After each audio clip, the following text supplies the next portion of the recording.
നമസ്കാരം. ഇന്ത്യക്ക് എന്തെങ്കിലുമൊക്കെ ഒരു ഭാവി ഉണ്ടോ? നമ്മളിവിടെ നിന്നിട്ട് കാര്യമുണ്ടോ? അതോ വല്ല ചൈനയിലേക്കോ യൂറോപ്പിലേക്കോ ഒക്കെ കയറി പോകണോ എന്നൊക്കെയുള്ള സംശയമുള്ളവരുണ്ടാകും. അപ്പോൾ അവർക്ക് വേണ്ടിയിട്ടാണ് പ്രത്യേകിച്ച് ഈ വീഡിയോ ചെയ്യുന്നത്. നമ്മുടെ ഇന്ത്യയുടെ GDP-യിൽ എത്ര ശതമാനം മാനുഫാക്ചറിങ് സെക്ടറിൽ നിന്നുണ്ട് എന്ന് നോക്കിയാൽ നിലവിൽ അത് 17%. നല്ലൊരു വർധനവ് ഇപ്പോൾ ഉണ്ടായിട്ടുണ്ട്. ഏതാനും വർഷങ്ങൾ കൊണ്ട് നമ്മളത് 25% എത്തിക്കും എന്നൊക്കെയാണ് പറയുന്നത്. ഇതുകൊണ്ട് വല്ലതും ഇന്ത്യ രക്ഷപ്പെടുമോ എന്ന് മനസ്സിലാക്കാൻ വേണ്ടി നമുക്ക് ചൈനയുടെ കാര്യം എടുക്കാം. ചൈനയുടെ GDP-യിൽ എത്ര ശതമാനമാണ് മാനുഫാക്ചറിങ് സെക്ടറിൽ നിന്നുള്ളത് എന്ന് നോക്കിയാൽ 28%. ഇന്ത്യയുടേത് 17% നിലവിൽ, ചൈനയുടേത് 28%. അപ്പോൾ ഈ 17% 28%-ത്തിലേക്ക് എത്തിച്ചാൽ ഇന്ത്യയും ചൈനയെ പോലെ ആകുമോ എന്നൊന്നും ചിന്തിച്ച് പോകരുത്. നിലവിൽ ചൈനയുടെ മാനുഫാക്ചറിങ് ഔട്ട്പുട്ട് മാത്രം ഏകദേശം $4 ട്രില്യൺ ആണ്. ഇന്ത്യയുടെ GDP-ക്ക് തുല്യമാണത്. അപ്പോൾ രണ്ട് രാജ്യങ്ങളുടെയും സമ്പദ് വ്യവസ്ഥകൾ അല്ലെങ്കിൽ GDP തന്നെയും എടുത്താൽ ആനയും ആടും പോലെയുള്ള വ്യത്യാസമുണ്ട്. അത് മനസ്സിലാക്കിയിട്ട് വേണം നമ്മൾ ഈ ശതമാനം ചിന്തിക്കാനായിട്ട്. ഇന്ത്യയിൽ 17% മാനുഫാക്ചറിങ് ഔട്ട്പുട്ടാണ് GDP-യിൽ എന്ന് നമ്മൾ പറഞ്ഞു. അപ്പോൾ ഈ ഒരു മേഖലയിൽ എത്ര പേര് ജോലി ചെയ്യുന്നുണ്ടാകും? Engineering, chemicals, pharmaceuticals, consumer durables, automotives, ഇങ്ങനെ വിവിധ മേഖലകളിലാണ് ഈ മാനുഫാക്ചറിങ് സെക്ടറിലായിട്ട് ആളുകൾ കൂടുതലും ജോലി ചെയ്യുക. ലോകത്തെവിടെയും ഏകദേശം അങ്ങനെയായിരിക്കും. ഇന്ത്യയിൽ ഇത് ഏകദേശം 3 കോടി ആളുകൾ മാത്രമാണ്. അപ്പോൾ നമ്മളൊന്ന് ചിന്തിച്ചു നോക്കുക. ലോകത്തെ ഏറ്റവും ജനസംഖ്യയുള്ള രാജ്യമാണ് ഇന്ന് ഇന്ത്യ. 140 കോടിയിലധികം ജനങ്ങളുള്ള ഈ ഇന്ത്യയിൽ 3 കോടി ആളുകൾ മാത്രമാണ് ഡയറക്റ്റായിട്ട് ഈ മാനുഫാക്ചറിങ് സെക്ടറിൽ ജോലി ചെയ്യുന്നത്. എന്നിട്ട് പോലും ഇന്ത്യയുടെ GDP-യുടെ 17% അവിടെ നിന്ന് ഉണ്ടാകുന്നുണ്ടെങ്കിൽ നമ്മൾ ഈ ആളുകളുടെ എണ്ണം കൂട്ടിയാൽ ഇവിടെ ഒരുപാട് സംരംഭങ്ങൾ അല്ലെങ്കിൽ വിദേശ നിക്ഷേപങ്ങളൊക്കെ കൊണ്ടുവരാൻ സാധിച്ചാൽ ചൈന മാറി മറിഞ്ഞതുപോലെ തന്നെ ഒരുപക്ഷെ അതിനേക്കാൾ വേഗത്തിൽ ഇന്ത്യക്ക് മാറാനായിട്ട് സാധിക്കും. കഴിഞ്ഞ 40 വർഷം കൊണ്ടാണ് ചൈന ഇന്നത്തെ ചൈനയായത്. ഇവിടെ മനസ്സിലാക്കേണ്ട ഒരു കാര്യം, ലോക ജനസംഖ്യയിൽ 18% ചൈനക്കാരാണ്. ലോകത്ത് മാനുഫാക്ചർ ചെയ്യുന്ന സാധനങ്ങളുടെ 30%വും ചൈനയിൽ നിന്നാണ്. അതായത് അവരുടെ ജനസംഖ്യയെക്കാളും വളരെ ഉയർന്ന തോതിലാണ് അവർ ലോകത്താകെ മാനുഫാക്ചർ ചെയ്ത് ഓരോ സാധനങ്ങൾ കയറ്റി അയക്കുന്നതും അല്ലെങ്കിൽ അവിടെ തന്നെ ഉണ്ടാക്കുന്നതും. ഇന്ത്യയിലും ഈ പറയുന്നത് പോലെ തന്നെ ലോകത്താകെ ഉള്ളതിൽ ഒരു 18%വും ഇന്ത്യക്കാരാണ്. പക്ഷേ ലോകത്തെ ആകെ മാനുഫാക്ചറിങ് സാധനങ്ങൾ എടുത്ത് നോക്കുകയാണെങ്കിൽ അതിൽ 4% മാത്രമാണ് ഇന്ത്യൻ നിർമ്മിതമായിട്ടുള്ളൂ. യഥാർത്ഥത്തിൽ ചൈനയെക്കാളും ഈ കാര്യത്തിൽ പെർഫോം ചെയ്ത് നിൽക്കുന്നത് അമേരിക്ക തന്നെയാണ് നിലവിലും എന്ന് പറഞ്ഞാൽ പലരും അംഗീകരിക്കില്ല. പക്ഷേ അമേരിക്കയുടെ പോപ്പുലേഷൻ എത്രയാണ്? ലോകത്തെ ഏറ്റവും കൂടുതൽ ജനസംഖ്യയുള്ള 3ാമത്തെ രാജ്യമാണ് അമേരിക്ക. 1ാമത് ഇന്ത്യ, 2ാമത് ചൈന, 3ാമത് അമേരിക്ക. 35 കോടി മാത്രമാണ് അമേരിക്കയുടെ പോപ്പുലേഷൻ.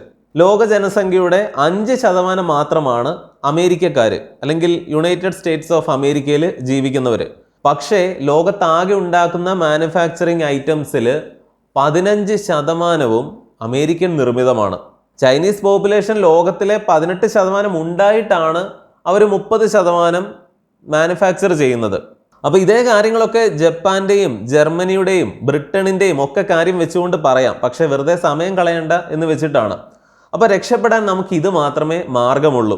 ഇപ്പോൾ വാട്ടർ മെട്രോ എന്നൊക്കെ പറഞ്ഞിട്ട് കൊച്ചിയിൽ വളരെ ആധുനികമായിട്ടുള്ള, അതായത് ഒരു അന്താരാഷ്ട്ര നിലവാരത്തിലുള്ള ബോട്ടുകളാണ് ആ വാട്ടർ മെട്രോയിൽ ഓടുന്നത്. അതാണ് യഥാർത്ഥത്തിൽ ബോട്ട് എന്ന് പറയുന്നത് ഇന്നത്തെ കാലത്ത്. ഇതുണ്ടാക്കിയത് കൊച്ചിൻ ഷിപ്പ്യാർഡിലാണ്. അതായത് ലോക നിലവാരത്തിലുള്ള സാധനങ്ങളൊക്കെ നിർമ്മിക്കാൻ നമുക്ക് പറ്റുന്നുണ്ട്.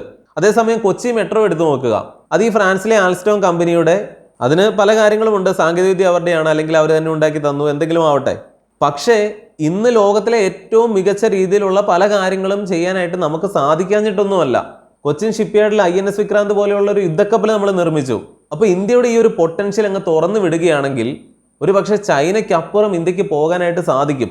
ചൈന 40 വർഷം കൊണ്ട് മാറി മറിഞ്ഞപ്പോൾ വിദേശ നിക്ഷേപവും അല്ലെങ്കിൽ വിദേശ കമ്പനികളൊക്കെ അവിടെ ഓരോന്ന് വന്ന് മാനുഫാക്ചർ ചെയ്ത് ആ രാജ്യം സമ്പന്നമായി, അവിടുത്തെ ജനങ്ങളുടെ ജീവിത നിലവാരം ഉയർന്നു. ചൈനയിൽ ഇനി ചീപ്പ് ലേബർ എന്ന് പറയുന്നത് അസാധ്യമാണ് എന്ന് തന്നെ പറയാം. ഇന്ത്യയിലുള്ളവരെക്കാളും പ്രതിദിന വരുമാനമാണ് ഇപ്പോൾ അവിടെ മിനിമം കൊടുക്കേണ്ടത്. അല്ലെങ്കിൽ വികസിത രാജ്യങ്ങളുടെ അതേ രീതിയിലേക്ക് ചൈന മാറിക്കൊണ്ടിരിക്കുകയാണ്. അതുകൊണ്ട് തന്നെ പണ്ട് അവിടെ വന്നു നിന്നിരുന്ന ഈ കമ്പനികൾക്ക് ഇപ്പോൾ വലിയ ലാഭമില്ല. അതുകൊണ്ട് അവർ പുതിയ ചൈനകളെ തേടിക്കൊണ്ടിരിക്കുകയാണ്. ആ അവസരം ഏറ്റവും കൂടുതലുള്ള എവിടെയാണ്? ഇന്ത്യയിലാണ്. പക്ഷെ ഇന്ത്യയെക്കാളും കൂടുതലായിട്ട് അത് വളരെ നിസ്സാരരായ മറ്റു പല രാജ്യങ്ങളും ഉപയോഗിക്കുന്ന ഒരു ചിത്രമാണ് നമ്മൾ കാണുന്നത്. വിയറ്റ്നാം ഒരു ഉദാഹരണം, അല്ലെങ്കിൽ തായ്വാൻ മറ്റൊരു ഉദാഹരണം, തായ്ലൻഡ്. 2018-2019 വർഷത്തിൽ ചൈനയിൽ നിന്ന് ഇങ്ങനെ മാറിപ്പോയ വലിയ കമ്പനികൾ, അതിൽ അമേരിക്കൻ കമ്പനികളുണ്ട്, അല്ലെങ്കിൽ യൂറോപ്പിൽ നിന്നുള്ള വലിയ കമ്പനികളൊക്കെ ഉണ്ട്. അങ്ങനെയുള്ള 56 കമ്പനികളാണ് റീലൊക്കേറ്റ് ചെയ്തത്. ഇതിൽ 26 കമ്പനികളും പോയത് വിയറ്റ്നാമിലേക്കാണ്, 11 കമ്പനികൾ പോയത് തായ്വാനിലേക്കാണ്, 8 കമ്പനികൾ പോയത് തായ്ലൻഡിലേക്കാണ്. ഇന്ത്യയിലേക്ക് വന്നത് വെറും 3 കമ്പനികളാണ്. ഇവിടെയാണ് നമ്മൾ ശ്രദ്ധിക്കേണ്ടത്. ഇപ്പോൾ യു പിയിൽ പോലും അല്ലെങ്കിൽ തമിഴ്നാട്ടിൽ പോലും ഇതുപോലെ പല കമ്പനികളും വലിയ പ്ലാന്റുകൾ തുടങ്ങുന്നു, അല്ലെങ്കിൽ പല അമേരിക്കൻ കമ്പനികളും ഇങ്ങോട്ട് വരുന്നു. ഇവരെയൊക്കെ ആകർഷിപ്പിച്ചുകൊണ്ട് തമിഴ്നാടും യു പിയും ഒക്കെ ഇങ്ങനെ മാടി വിളിക്കുന്നു, നമ്മളാകട്ടെ ഉള്ളവരെ തന്നെ ഓടിക്കുന്നു എന്നൊക്കെ പറയുമ്പോഴും ലോകത്ത് നടക്കുന്ന ഈ തോത് നോക്കിക്കഴിഞ്ഞാൽ വിയറ്റ്നാം ഒക്കെ എന്തൊരു മാറ്റമാണ് മാറുന്നത്. യഥാർത്ഥത്തിൽ ഇങ്ങനെ റീലൊക്കേറ്റ് ചെയ്ത 56 കമ്പനികളിൽ 50ഉം ഇന്ത്യയിലാണ് വന്നിരുന്നുവെങ്കിൽ, കാരണം അതിനുള്ള സാധ്യതയുണ്ട്, പക്ഷെ ഉപയോഗപ്പെടുത്തുന്നില്ല. ഇന്ത്യയിലെ പല സ്റ്റേറ്റുകളും നല്ല രീതിയിൽ മാറുന്നുണ്ട്. തെലങ്കാന, തമിഴ്നാട്, മഹാരാഷ്ട്ര, അല്ലെങ്കിൽ യു പി പോലും. നമ്മൾ ഇന്ന് അവരെ നോക്കി കളിയാക്കുന്നുണ്ട്. ഭാവിയിൽ നേരെ തിരിച്ച് സംഭവിക്കാനാണ് സാധ്യത. കാരണം നമ്മൾ പുറകോട്ടാണ് ഓടുന്നത്. പുറകോട്ട് ഓടുന്ന മലയാളി, അത് വളരെ ചേരുന്ന ഒരു ക്യാപ്ഷനാണ്. കിറ്റക്സിനെയൊക്കെ ഇവിടുന്ന് ഓടിക്കുകയാണ് ചെയ്തത്. എന്നിട്ട് തെലങ്കാനയിൽ മിനിസ്റ്റർ അടക്കം ചാർട്ടേഡായിട്ട് ഫ്ലൈറ്റ് അറേഞ്ച് ചെയ്ത് ചുമന്ന പരവതാനി വിരിച്ച് മിനിസ്റ്റർ അടക്കം ഈ പറയുന്ന കിറ്റക്സിൻ്റെ ഉടമസ്ഥനെ കൊണ്ടുപോവുകയും അവിടെ മാനുഫാക്ചറിങ് പ്ലാന്റ് തുടങ്ങുകയും ഒക്കെ ചെയ്യുമ്പോൾ ഇവിടെ എന്താണ് സംഭവിക്കുന്നത്? ഇവിടെ നിന്ന് ഓടിക്കുകയാണ്. അപ്പോൾ കേരളത്തിൻ്റെ കാര്യം അവിടെ നിൽക്കട്ടെ, നമുക്ക് ഇന്ത്യയുടെ മൊത്തത്തിലുള്ള കാര്യം പറയാം. വിയറ്റ്നാം എന്ന് പറയുന്ന രാജ്യം ഒരു കമ്മ്യൂണിസ്റ്റ് രാജ്യമാണ് കേട്ടോ. ഇപ്പോൾ പേരിൽ മാത്രമേ ഉള്ളൂ, ചൈന പോലെ തന്നെ പേരിൽ മാത്രമാണ് കമ്മ്യൂണിസം ഉള്ളൂ. ലോകത്ത് എത്ര കമ്മ്യൂണിസ്റ്റ് രാജ്യങ്ങളുണ്ടെന്ന് നോക്കിയാൽ ഒന്ന് ചൈനയാണ്, പിന്നെ വിയറ്റ്നാമാണ്, വേറൊന്ന് ലാവോസ് ആണ്, പിന്നെ ക്യൂബയുണ്ട്, പിന്നെ ഉള്ളത് നോർത്ത് കൊറിയയാണ്.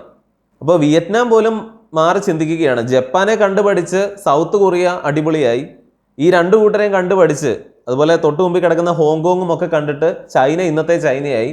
ഇപ്പോൾ ഇതെല്ലാം കണ്ടിട്ട് വിയറ്റ്നാം പഠിച്ചു തുടങ്ങി. വിയറ്റ്നാം മാറുകയാണ്. $400 ബില്യൺ GDP ഒക്കെയാണ് ഇപ്പോൾ അവർക്കുള്ളത്. ഏകദേശം 10 കോടി ജനങ്ങളാണ് അവിടുത്തെ പോപ്പുലേഷൻ.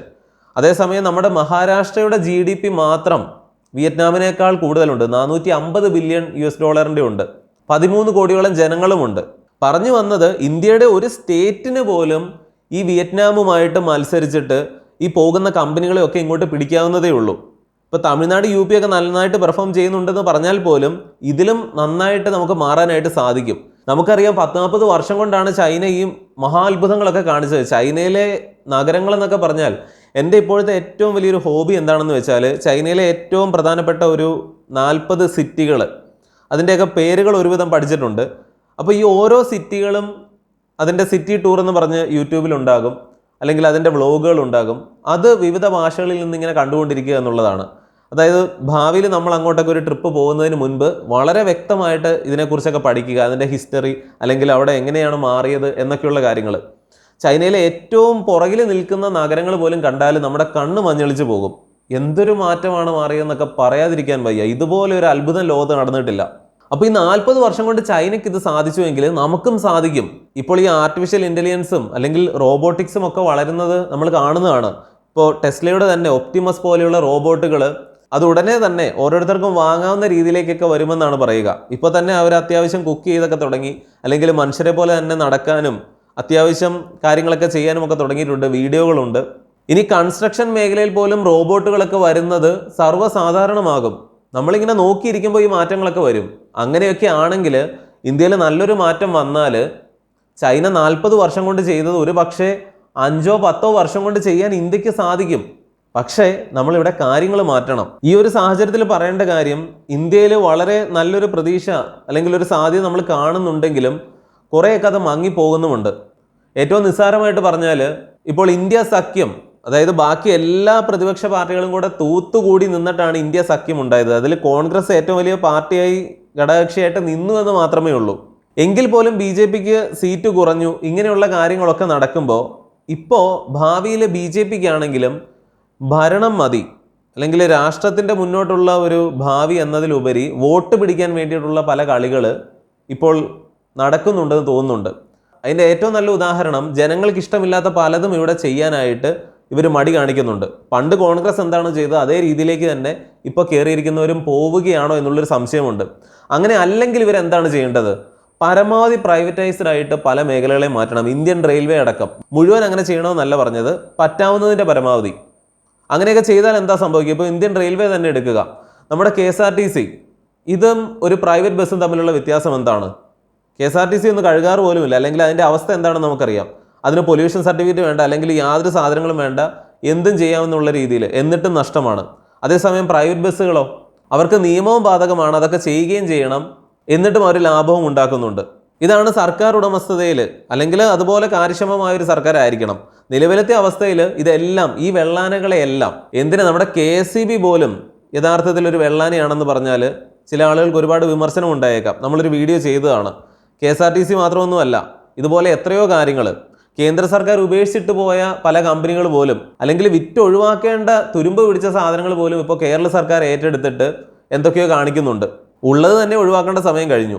അപ്പോൾ കേന്ദ്രത്തിൽ നിന്നാണെങ്കിലും ഈ പ്രൈവറ്റൈസേഷൻ എന്ന് പറയുന്നത് അവർ കാര്യമായിട്ട് ഇപ്പോൾ ശ്രദ്ധിക്കുന്നില്ല. ഈ വെള്ളാനകളെയൊക്കെ വീണ്ടും തീറ്റിപ്പോറ്റുകയാണ്, അല്ലെങ്കിൽ ജനവികാരം ഭയന്നുകൊണ്ട് എല്ലാം വിറ്റൊഴിക്കുകയാണ് എന്നുള്ളൊരു പഴി കേൾക്കണമെന്ന് വിചാരിച്ചിട്ട് ഇവർ ഈ പരിപാടികളൊക്കെ മന്ദഗതിയിലാക്കുകയാണ്. അതുപോലെ UCC യൂണിഫോം സിവിൽ കോഡ് പോലെയുള്ളതൊന്നും നടപ്പിലാക്കുന്നില്ല, അല്ലെങ്കിൽ അത് വെള്ളം ചേർത്ത് നടപ്പിലാക്കാനുള്ള രീതിയിലാണ് ഇപ്പോൾ കാര്യങ്ങൾ പോകുന്നത്. അല്ലെങ്കിൽ ഇതിനുള്ള ഒരു ആംബിയർ പോലും ഇല്ലെങ്കിൽ, പണ്ട് നെഹ്റു ഒക്കെ ഹിന്ദു കോഡ് ബില്ലും അല്ലെങ്കിൽ ഇങ്ങനെയുള്ള കാര്യങ്ങളൊക്കെ വന്നു. ആ നെഹ്റുവിനെയാണ് ഇപ്പോൾ ഇരുന്ന് കുറ്റം പറയുന്നത്. നാണമാവില്ല എന്നുള്ളതാണ്. ഇവിടെ ഏറ്റവും താഴെ തട്ടിൽ നിന്ന് കാര്യങ്ങൾ മാറ്റണമെന്നുള്ളതാണ്. ഈയിടെ കേട്ടതാണ്, അതായത് PWDക്കാർ റോഡ് ടാർ ചെയ്യുന്നു, അതിന് തൊട്ട് പുറകെ വന്നിട്ട് വാട്ടർ അതോറിറ്റിക്കാർ കുത്തിപ്പൊളിക്കുന്നത് നമ്മൾ കാലാകാലങ്ങളായിട്ട് കാണുന്നതാണ്.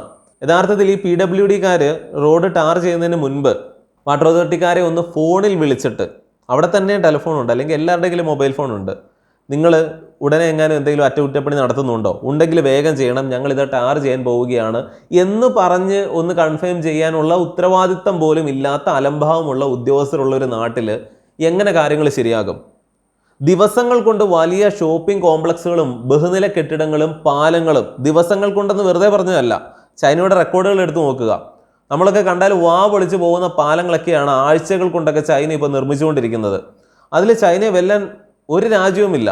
ഇങ്ങനെയൊക്കെയുള്ള കാര്യങ്ങൾ നമ്മുടെ അയൽരാജ്യത്ത് നടക്കുമ്പോൾ, ഇവിടെ ഒരു ബൈപ്പാസ് നിർമ്മിക്കണമെങ്കിലോ പാലം പണിയണമെങ്കിലോ 10-30 വർഷം എടുക്കുമ്പോൾ, ചുവപ്പ് നാടയിൽ കുടുങ്ങിക്കിടക്കുന്ന കാര്യങ്ങളെ, നിയമപരമായിട്ടുള്ള കാര്യങ്ങളാണ് ആദ്യം മാറ്റേണ്ടത്.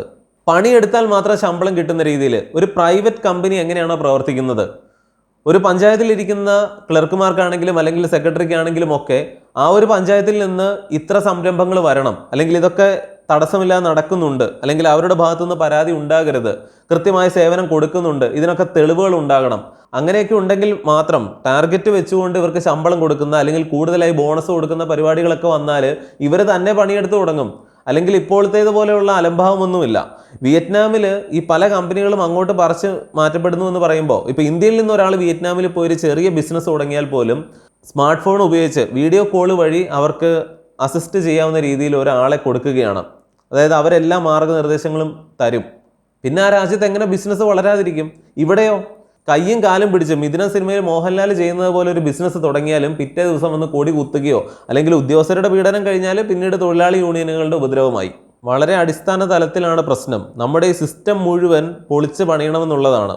അതിനുള്ള ആർജവം കേന്ദ്രത്തിൽ നിന്ന് തന്നെയും വേണം. അല്ലെങ്കിൽ സംസ്ഥാനങ്ങളിലെ തന്നെ പല നിയമങ്ങളിലുമൊക്കെ കടിഞ്ഞാണിടാനും മാറ്റങ്ങൾ കൊണ്ടുവരാനും ഒക്കെ ഇവർക്ക് സാധിക്കണം.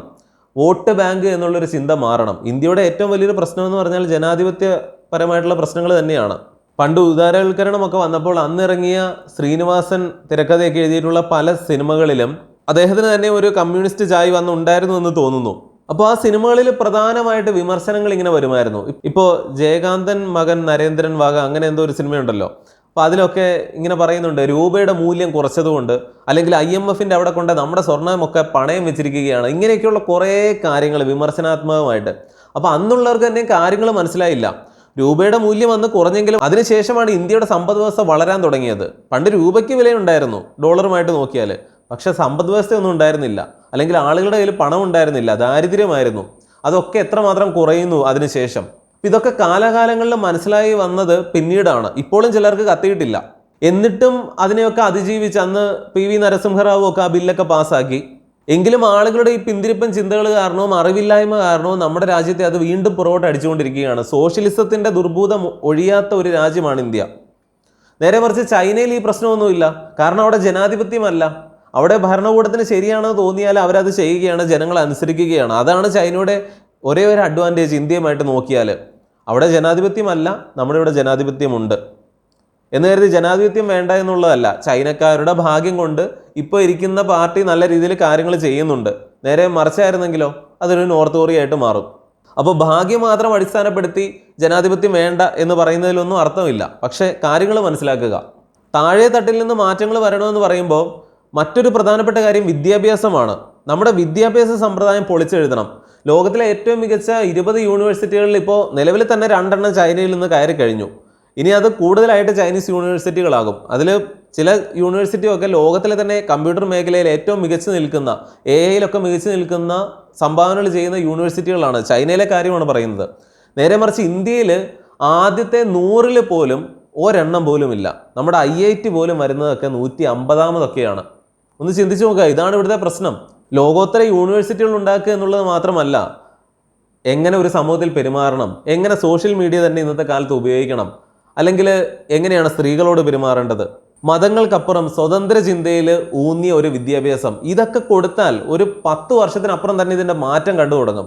ഇത് ഇപ്പോൾ പഠിക്കുന്നവർ തന്നെയാണെങ്കിലും ആവശ്യമില്ലാത്ത എന്തൊക്കെയോ പഠിപ്പിക്കുന്നു, പഠിപ്പിക്കേണ്ട കാര്യങ്ങളൊന്നും പഠിപ്പിക്കുന്നില്ല. ഈ കുട്ടികളും വളരുമ്പോൾ ഇന്ന് ഇന്ത്യയിൽ പൊതുവെ നിൽക്കുന്ന ആളുകളുടെ അതേ വിവരത്തിലേ അവരും വളരുകയുള്ളൂ. വിദ്യാഭ്യാസത്തിൽ പിടിച്ചാൽ ഒരു 10 വർഷത്തിനപ്പുറമെങ്കിലും നമുക്ക് നല്ല റിസൾട്ട് കിട്ടുമെന്നുള്ളതാണ്. അതിപ്പോളെ മാറ്റണം. ഇപ്പോൾ ചിലർക്കെങ്കിലും തോന്നിയേക്കാം ഇന്ത്യ മാറണമെങ്കിൽ എന്തൊക്കെയാണ് പ്രധാന മാറ്റങ്ങൾ കൊണ്ടുവരേണ്ടത്, ഈ കാര്യങ്ങളൊക്കെ കാര്യമായിട്ട് പറഞ്ഞില്ലല്ലോ എന്ന് ചോദിച്ചാൽ നമ്മൾ അത്തരം ഒത്തിരി വീഡിയോകൾ ചെയ്തിട്ടുള്ളതാണ്, ഓരോ കാര്യങ്ങളും തരം തിരിച്ചുകൊണ്ട്.